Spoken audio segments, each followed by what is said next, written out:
ॐ शुक्लाम्बरधरं विष्णुं शशिवर्णं चतुर्भुजं प्रसन्नवदनं ध्यायेत् सर्वविघ्नोपशान्तये अगजानन पद्मार्गं गजाननमहर्निशम् अनेकदन्तं भक्तानाम् एकदन्तम् उपास्महे व्यासं वसिष्ठनप्तारं तिक्तपूर्णकल्मषम् पराशरात्मजं वन्दे सुखदातं तपोनिधिम्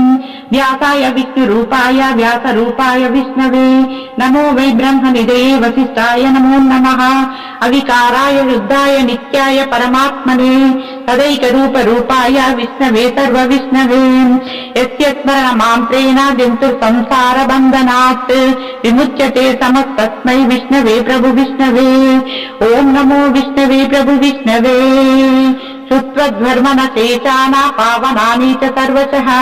युधिष्ठारस्वान्तना वनं पुनरेव व्यभाषताम् किमैकं दैवत्वं लोके किमैकं पारायणम्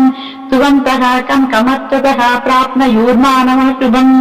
को धर्मः सर्वधर्माणां भवतः किं जपन्मुच्युते जन्तु संसारबन्धनात् जगत्प्रभुं देवदेवम् अनन्तं पुरुषोत्तमम्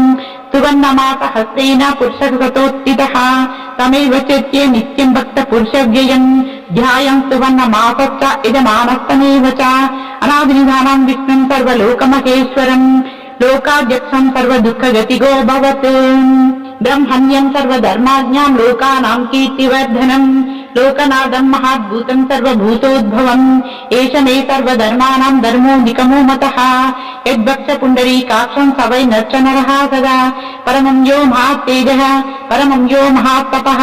परमं यो महाद्भूत्मा परमं यो पारायणम् पवित्रं यो मङ्गलानं च मङ्गलम् दैवत्वं देवातनां च यो वितः यतः सर्वाणि भूतानि भवन्यायुगागमे यस्मिश्च प्रलयं यन्ति पुनरेव योगक्षये तस्य लोकप्रधानस्य जगन्नाथस्य भूपते विष्णुर्नाम्नां सहस्रवेदव्यासो महामुनिः चन्दोऽनुष्ठात्तदा देवो भगवान् देवकीसुतः अमुदाङ्गो बीजं भक्ते देवकीनन्दनः त्रिसामहृदयं तस्य चान्दर्ये विनियुज्यते विष्णुं प्रभु विष्णुं महेश्वरम् अनेकरूपगैङ्गत्यं नमामि पुरुषोत्तमम् विश्वं विष्णुं वषट्कारो भूतभव्यप्रभुः भूतकृद्भूताद्भवो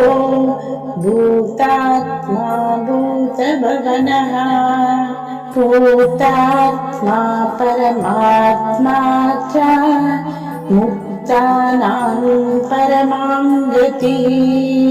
अव्ययः पुरुषः